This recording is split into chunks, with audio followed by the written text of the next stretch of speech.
Hey there, it's your girl Diamond Drip, bringing you the insights and strategy you need in 15 minutes or less. What would you do if your main business platform vanished? Like you woke up in the morning, you were on it last night, and then nothing. Every event you've hosted, every message you've sent someone, every post that you got awesome engagement on, gone, as if it never happened. This is what happened to me when I woke up Friday morning. And it was not the best way I could have started my day, to say the least, because my week already had a few updates that I really didn't like.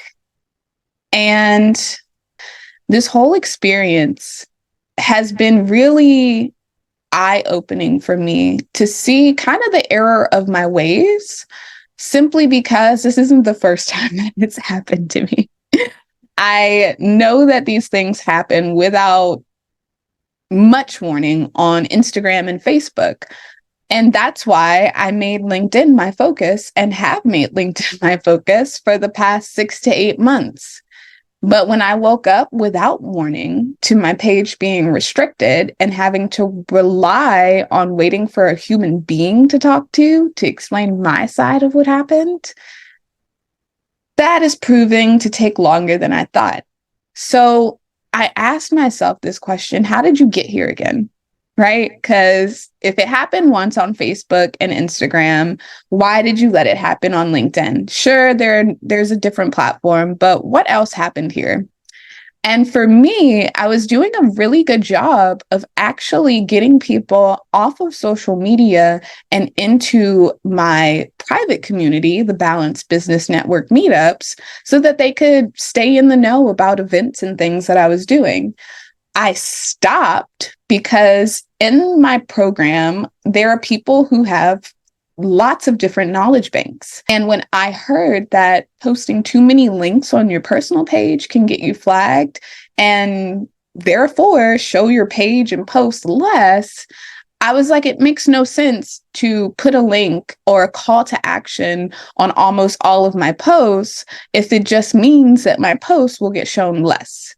So I chose as a business owner to simply tell people about the events, just make it known. And when people get there, they will be able to opt into the free community. I was, in a sense, choosing my battles. But what that meant for me is I stopped growing my list. The list of people that I can reach out to let know, hey, LinkedIn's being weird right now, but here's the information since you already had it on your calendar. So I say all of that to say social media is rented space. And if you don't own your audience, you don't own your business, because at the drop of a dime, everything can be gone. And with this in mind, I started thinking about ways that I could be better. And so for me, this whole online rented space thing didn't really sit right with me. So I started to really think about something I had heard back in May from my mentor. And basically what she said is that local is lucrative. So I thought, why am I forcing myself to stand out in this crowded space where literally, if you search business coach, thousands of people will come up?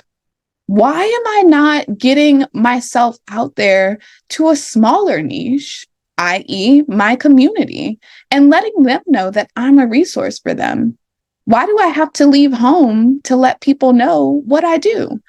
And so for that switch to have happened for me, it really forced me to think of how can I get local in a different way. And so here are some things that you can consider if your page ever gets taken down or you want to start focusing more on local events versus just online presence. One of the very first things that hit my brain when this whole thing happened was kind of my strategy. You know, it kind of made me focus on why I wasn't going local in the first place. And so online is this big platform of eyeballs. Everyone knows that you can get the most views as possible there. In essence, as a business, you can maximize your reach, which is great. But as we're coming to find out, the digital marketplace is super, super, super, super crowded. Instead of trying to appeal to everybody with one social media post and getting people to come to events, I started thinking about ways that I could be more intentional with my efforts. So, of course, one of the things that I'm going to say is groups. Whether that's an Eventbrite meetup group or whether that's like meetups.com, going to groups in my local area and not even going to sell services, literally going to see what's going on in the community. What problems are there? How can I show you that I am a resource and that I'm here to help? So I started to join Meetup. I started to look on Eventbrite for different local events. And there were even a couple of networking organizations that meet locally that because I was focusing so hard on online, never really made time to leave the house for. And now I will. In addition to that, you know how they have the street signs whenever campaigns and things are going on? Vote for so-and-so.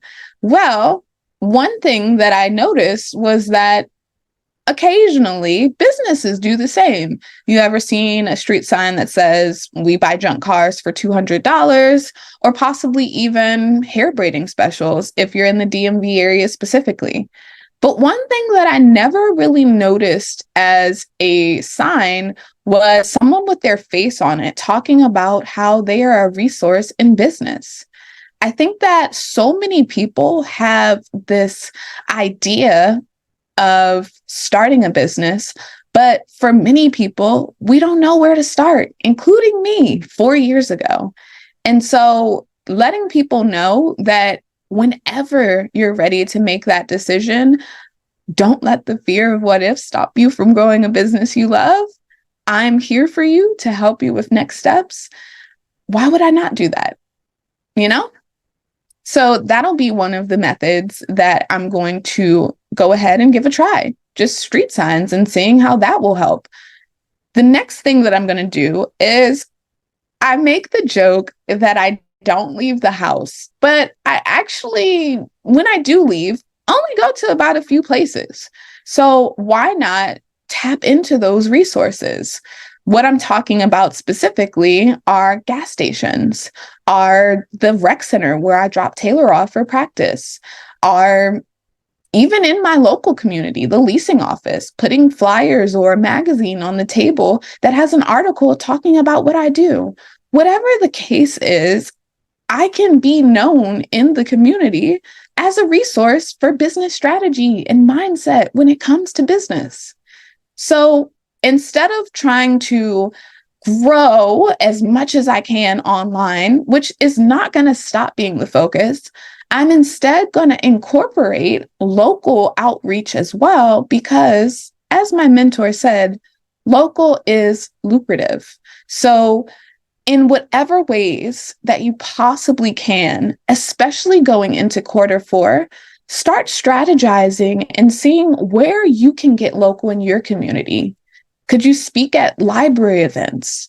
Halloween is coming up. Could you do a trunk or treat and showcase yourself to the community as someone who gives back? What are opportunities in your area that you could participate in from your business standpoint, and just see where there's a need, see where there's a problem, and see where you can be the solution. Until next time.